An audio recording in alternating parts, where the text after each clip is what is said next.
There are marriages that end loudly, and then there are marriages that end slowly. Not because two people still care, but because neither of them can afford to be the first to move. This was one of those marriages.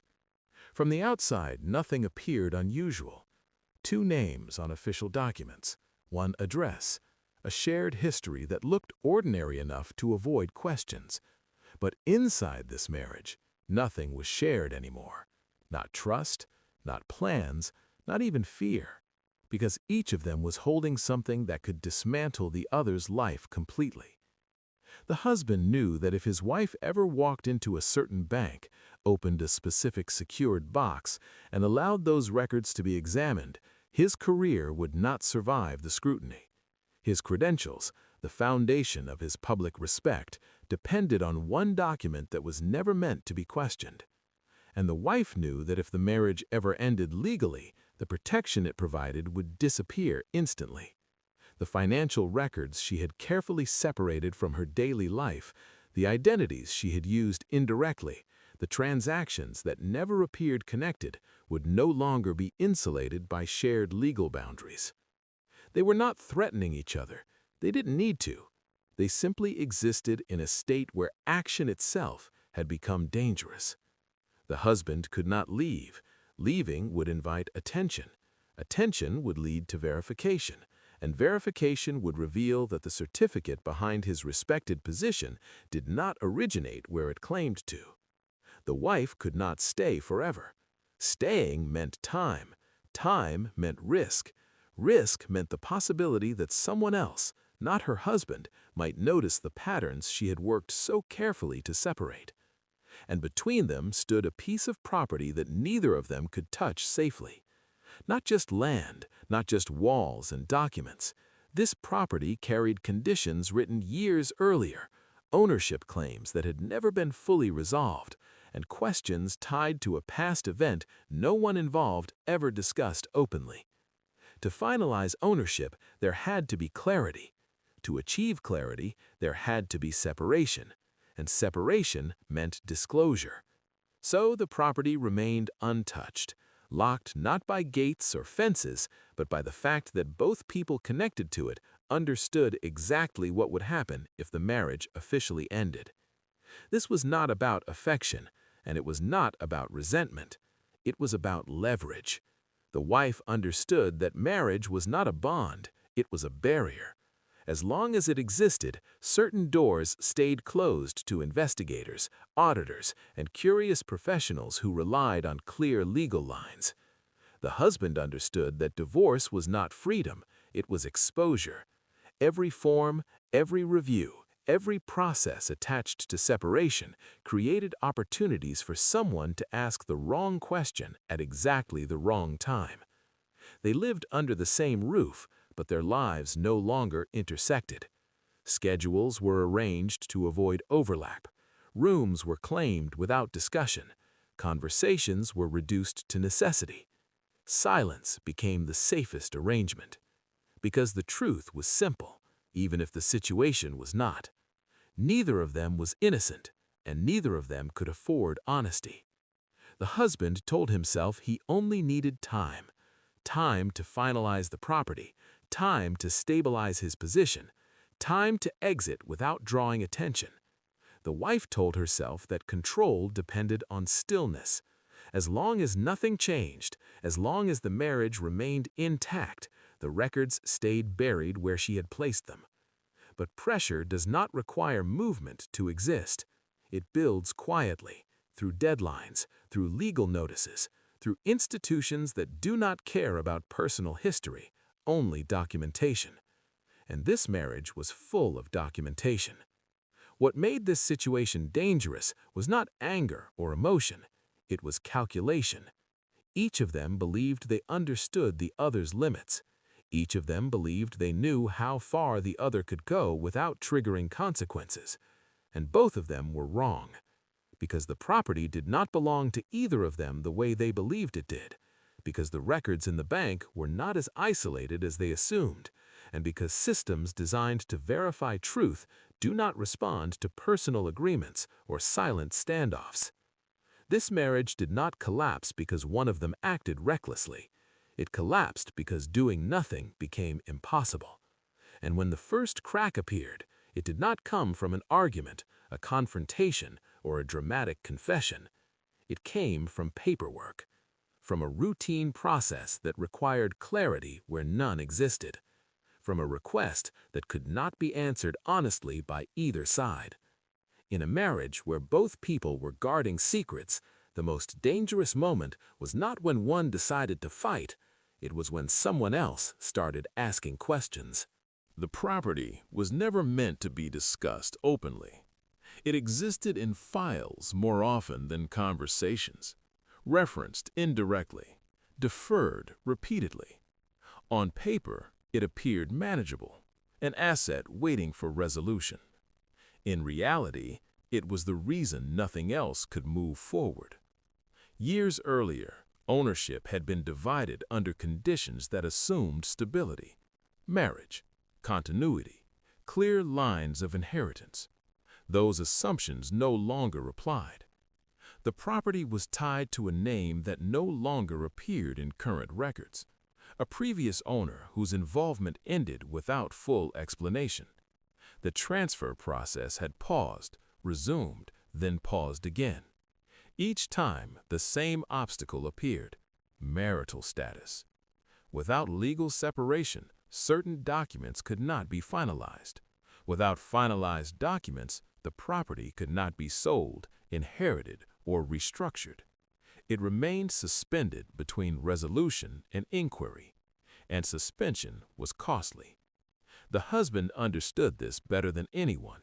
He had reviewed the files personally, not casually, methodically. He knew which forms required confirmation from both spouses. He knew which agencies would automatically request verification once divorce proceedings began.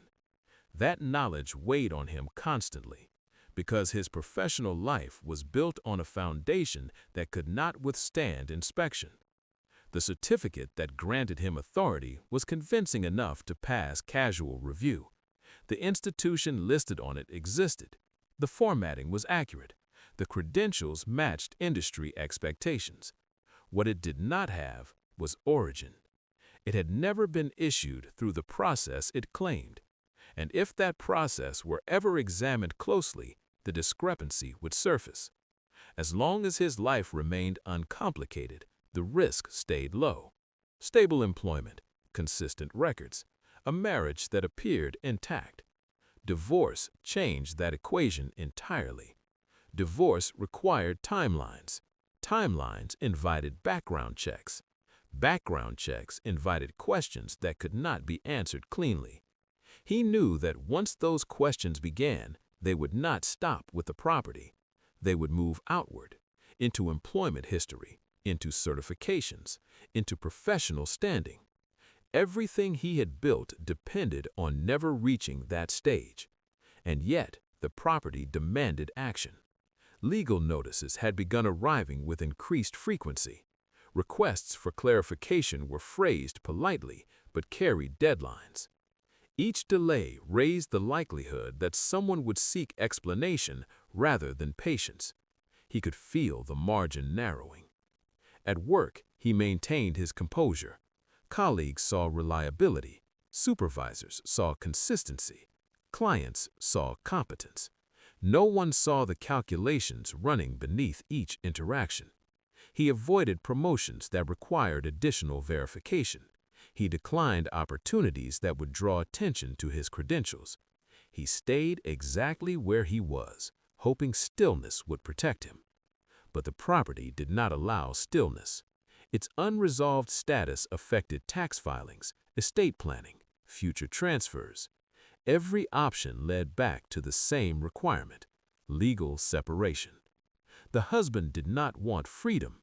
He wanted resolution. He wanted the property settled quietly, transferred, closed. Then, perhaps, distance could follow. So when he finally raised the subject with his wife again, he did so carefully, not as a demand, not as an argument, as a necessity. He framed it as administrative, a process already overdue, something better handled before complications increased. His tone was measured, his words chosen precisely. He did not mention urgency, he did not mention consequences. He assumed she already understood both. The wife listened without interruption. She did not react with surprise. She did not respond emotionally. She waited until he finished. Then she acknowledged the situation in the same detached manner. She spoke about timing, about how certain changes attracted attention, about how stability reduced questions. Her message was simple. This was not the right moment. The husband heard what she did not say. He understood that refusal was not hesitation, it was intention. She knew exactly what divorce would expose, and she was not willing to allow it. Because while the husband feared investigation, the wife feared connection. Her activities had always relied on separation, financial actions routed through intermediaries, identities used indirectly, records placed where access was limited and controlled.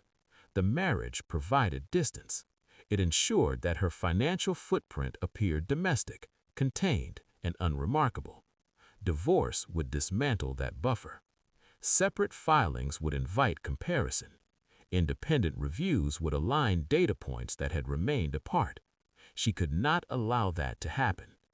The husband knew this. He also knew what she kept protected. The bank was not a rumor, it was a certainty. He had seen the access confirmations, the renewal notices, the consistent maintenance of something valuable enough to preserve. Inside that system were records she had never denied existing. She didn't need to. They functioned as a guarantee. As long as she remained legally tied to him, those records stay untouched. As long as they stay untouched, his secret remained safe as well. That was the arrangement neither of them had formally agreed to, a mutual hold. The husband left the conversation knowing nothing had changed, but something had solidified. He understood now that persuasion would not work. Appeals to practicality would not work. Time itself was no longer neutral. The property would continue to generate pressure. Institutions would continue to request clarity, and eventually stillness would no longer satisfy them. He began to consider alternatives he had avoided. What could be moved without divorce? What could be delayed without triggering review? What risks could be managed without resolution? But every path narrowed. The property was a fixed point. It demanded either transparency or separation, and separation was blocked deliberately. This marriage was no longer a shared life. It was a containment strategy. The husband could feel the cost of waiting increasing daily. The wife could feel the cost of change rising just as fast. They were no longer deciding what they wanted. They were calculating how long they could endure. Because in this marriage, survival did not depend on winning. It depended on lasting longer than the other. And as the property continued to pull attention towards itself, both of them knew the same truth. Eventually, someone outside this marriage would demand an answer. And when that happened, silence would no longer be enough. The first meetings were quiet. No offices with glass walls, no formal announcements, just appointments placed carefully into calendars that already appeared full.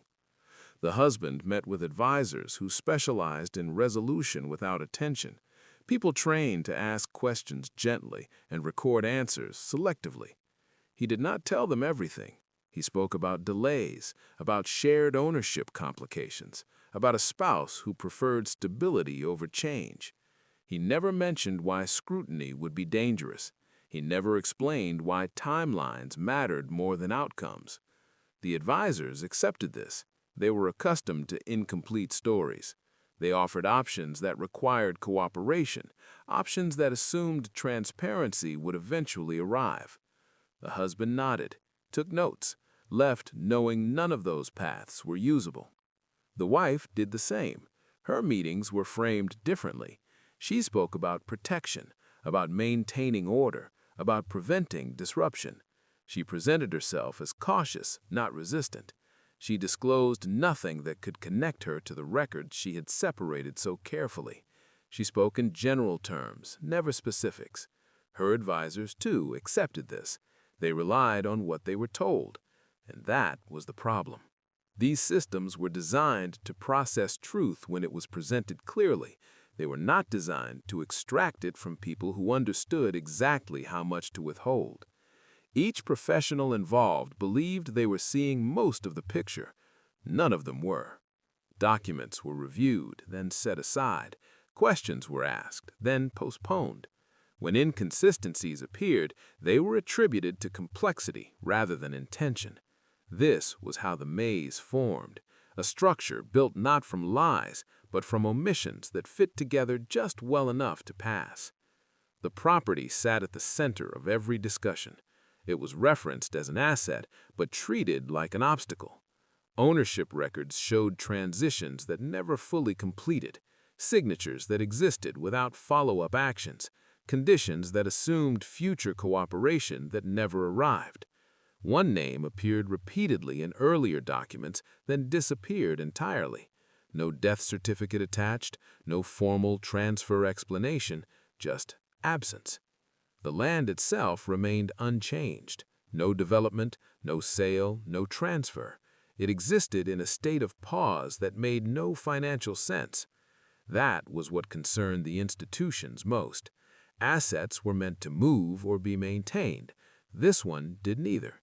As files were reviewed more closely, questions resurfaced that had been deferred years earlier. Why the inheritance conditions were written so narrowly? Why marital status was emphasized so heavily? Why certain confirmations were never updated? No one accused anyone of wrongdoing. They simply requested clarification. Deadlines were set, extensions granted, then set again. The husband felt each request like pressure tightening. Every form asked for consistency. Every review required alignment. He could not provide alignment without opening his life to examination. The wife felt the same pressure differently. For her, deadlines represented exposure risk. The longer the property remained unresolved, the more likely someone would attempt to untangle its history. And untangling history required records. Records she had worked hard to separate. Both of them responded cautiously. Partial answers, supporting documents that addressed the question without explaining the context. It worked, temporarily, but institutions are persistent. Requests became more specific, a confirmation of identity here, a clarification of timeline there. Nothing alarming on its own, but accumulation matters. The property's past refused to remain silent. An old file resurfaced with annotations that had never been followed up, a reference to an individual whose involvement ended abruptly. There were no allegations, only unanswered questions. Why had the transfer stopped when it did? Why had no one resumed it properly? Why was the property still bound by conditions written for circumstances that no longer existed? The answers required cooperation, and cooperation required separation. That was the impasse. The husband could feel his options narrowing. He considered compliance that would stop short of scrutiny, delays that might buy time, but time was no longer neutral. The wife watched the same process unfold with equal restraint. She adjusted nothing unnecessarily. She avoided contact with institutions unless required. She responded through intermediaries when possible. She understood that visibility increased risk. Stillness remained her strategy. But even stillness has limits. A final notice requesting consolidated documentation. Not urgent, not threatening, just required. Neither spouse could fully comply. To do so would expose too much, and refusal would attract attention they could not afford. This was the pressure chamber taking shape. The property demanded resolution. The marriage prevented it. The systems surrounding both demanded answers. They were no longer in control of the pace. The maze they had navigated successfully for years was closing, not because anyone had uncovered the truth, but because too many pieces no longer aligned comfortably. And in situations like this, alignment is enforced eventually, not by emotion, not by confrontation, but by process. The first mistake was small, so small that neither of them recognized it as dangerous when it happened.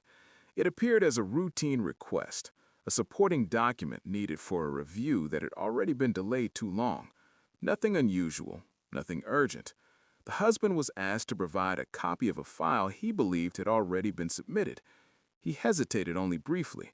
The document itself was harmless on its own, a standard form, correct formatting, no obvious inconsistencies. He sent it.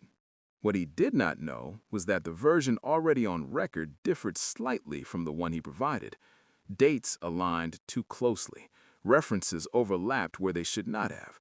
A certification number appeared where a placeholder had been before. Individually, these details meant nothing. Together, they raised a question. Not an accusation, just a request for clarification. At the same time, the wife received an inquiry of her own, a procedural question from an institution reviewing inactive assets. They asked her to confirm whether certain records were still being maintained personally or through representation. It was a standard inquiry, but the timing was wrong. It arrived within days of the husband's submission. That alignment did not go unnoticed.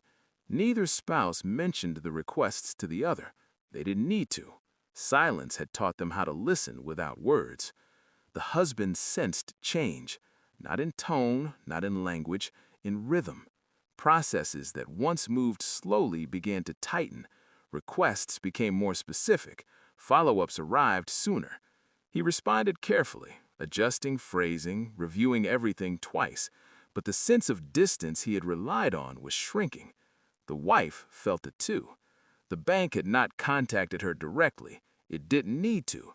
But the questions she received suggested awareness of activity beyond routine maintenance.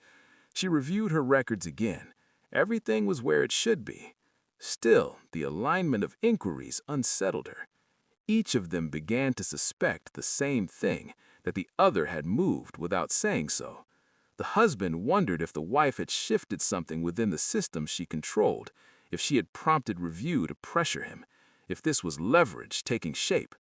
The wife wondered if the husband had disclosed more than he claimed, if his urgency had pushed him into carelessness, if attention had been invited unnecessarily.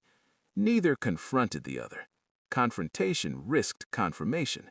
Instead, observation replaced trust. The husband paid closer attention to routines: when she left the house, how often she checked messages, which documents she accessed. Nothing obvious changed, which made him more certain that something had. The wife did the same. She noted when he stayed late, when he avoided certain conversations, when he reviewed paperwork longer than necessary. Nothing appeared out of place, which told her more than reassurance ever could. Trust had ended long ago. What remained was assessment. They moved through the house with increased awareness, not fear, calculation. Each assumed the other was preparing. Each believed they needed to stay ahead. The wife was the first to act, not because she panicked, because she anticipated escalation. She decided to relocate one set of records. Not everything, just enough to create distance. She selected materials she believed were least likely to be requested immediately, documents that depended on context to matter. She transferred them through channels she had used before without issue. The process was clean, controlled, efficient. When it was done, she felt relief, a sense that she had regained balance. The husband, meanwhile, made a decision of his own. He reorganized his personal files, removed unnecessary copies, consolidated records he believed might invite comparison. He believed this reduced exposure. In reality, it altered patterns. Systems notice pattern changes. Neither of them realized that their actions, separate, calculated, and intended to protect, had done the same thing. They had introduced movement, and movement draws attention. The wife believed relocating records reduced risk. She did not consider that transfer itself created a trace, not a problem on its own, but a signal. The husband believed consolidation simplified review. He did not consider that simplification made discrepancies easier to align. Each of them felt briefly confident. The wife believed she had stayed ahead. The husband believed he had corrected course. They returned to stillness, but the environment around them had changed. The systems they had relied on to remain distant had registered activity. Not wrongdoing, activity, and activity invites verification. The first crack was not dramatic. No alarms, no confrontations, just subtle shifts in process. Requests now referenced previous correspondence. Reviews acknowledged earlier submissions explicitly. Threads were forming, and threads, once connected, become structure.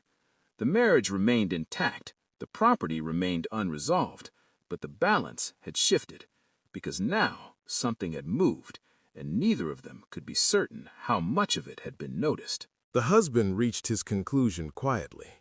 He reviewed the timing of the requests, the sequence of follow-ups, the slight changes in tone that had appeared without explanation. To him, the pattern was clear. He believed his wife had moved first. He believed the records she controlled had shifted, and that this movement had prompted the questions now arriving from outside. It made sense to him. She had the most to lose from delay. She had always controlled the distance between herself and scrutiny, and now that distance appeared to be shrinking. So he planned accordingly. Not defensively, but strategically. He began preparing for a scenario where her mistake would force exposure before his own. If that happened, he wanted to be positioned as cooperative, stable, reliable. He adjusted his responses to institutions to emphasize consistency. He aligned his explanations with previous submissions. He positioned himself as someone responding to complexity, not avoiding it. He did not realize that his assumption was wrong. The wife, meanwhile, reached a different conclusion. She believed the husband's urgency had finally pushed him too far. She believed his need to resolve the property had caused him to submit something carelessly, something that no longer aligned with earlier records.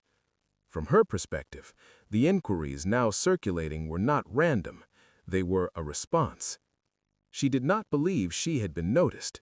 She believed he had. So she began planning around containment. She reviewed which records might become relevant first, which identifiers could draw attention if aligned incorrectly, which transactions depended on separation remaining intact. She reinforced distance where she could. And like her husband, she did not realize her assumption was incomplete. Both of them were reacting to each other. Neither of them was reacting to what had actually changed, because the first awareness had not formed inside their marriage. It had formed elsewhere. A professional reviewing the property file noticed something subtle. Not a violation, not a contradiction, just repetition. The same explanations had been used too often. Extensions had been granted too consistently. The asset had remained inactive longer than comparable cases. This professional did not suspect wrongdoing. They suspected unresolved dependency. So they flagged the file for secondary review.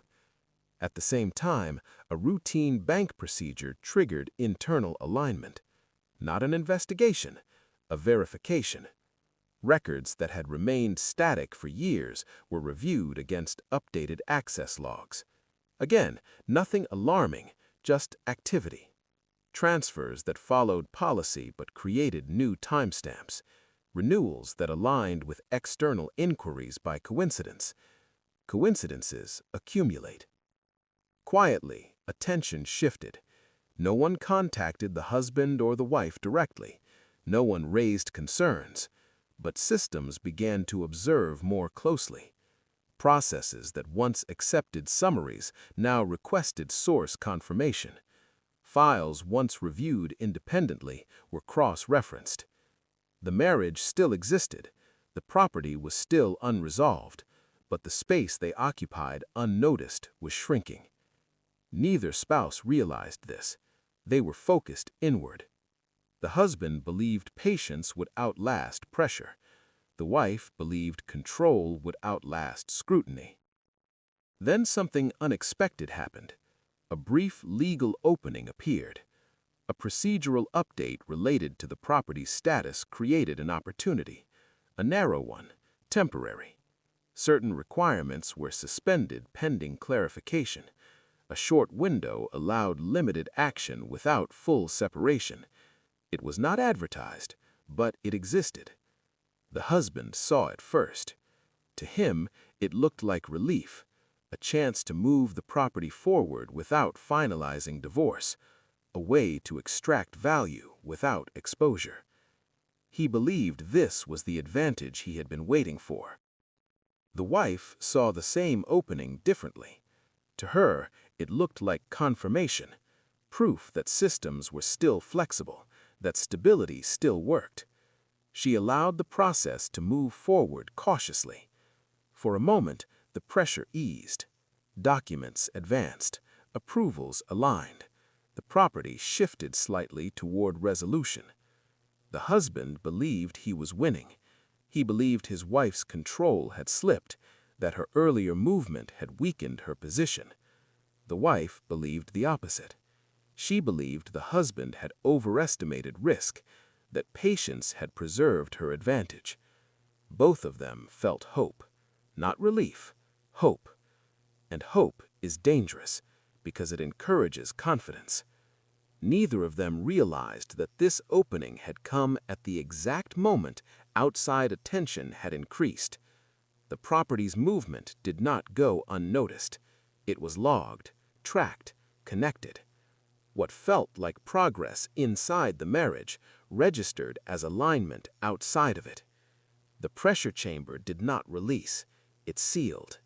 And as the property inched forward, both spouses believed the standoff had finally shifted in their favor. They did not see the structure forming around them.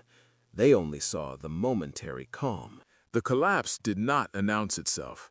There was no raised voice, no accusation delivered across a table, no moment where one spouse pointed to the other and spoke the truth aloud. Instead, systems continued doing what they were designed to do. Files were aligned, records were compared, timelines were placed beside one another without commentary. The first paper trail surfaced quietly. A request for clarification was issued, framed as routine. It referenced a document submitted years earlier, now linked to a more recent filing connected to the property.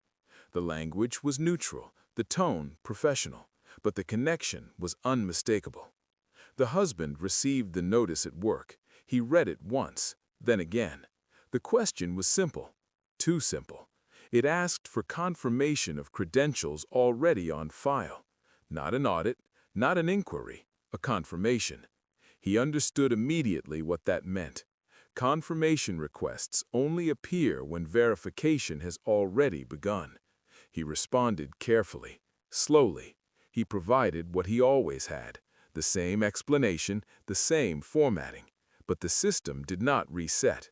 Instead, it acknowledged receipt and asked for supplemental material. The marriage no longer buffered him. At the same time, a separate process reached the wife. A financial institution notified her of an internal alignment review.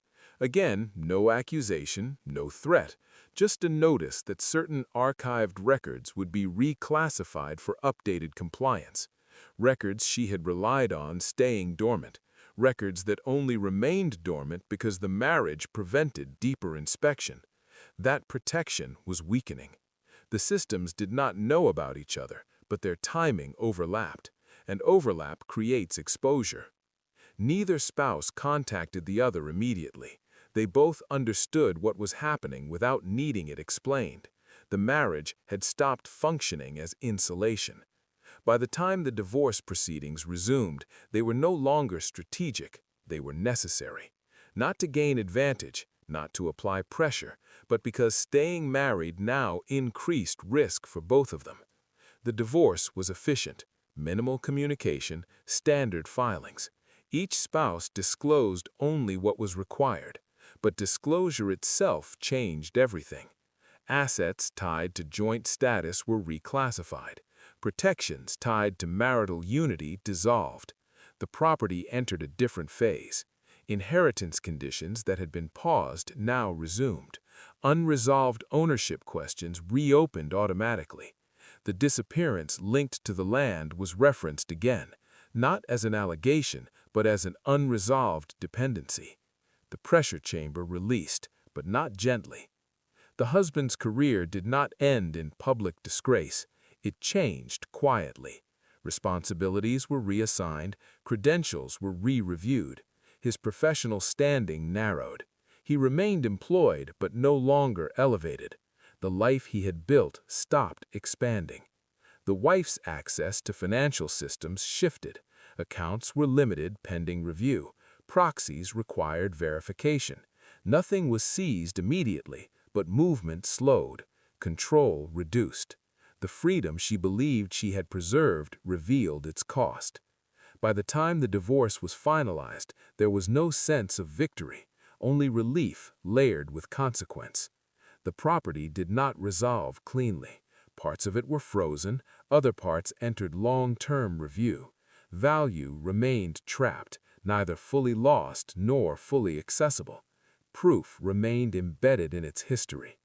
Both spouses stepped away from the marriage altered, not exposed publicly, not destroyed, but changed.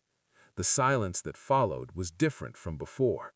It was no longer tense, it was settled. Each understood what the marriage had truly been.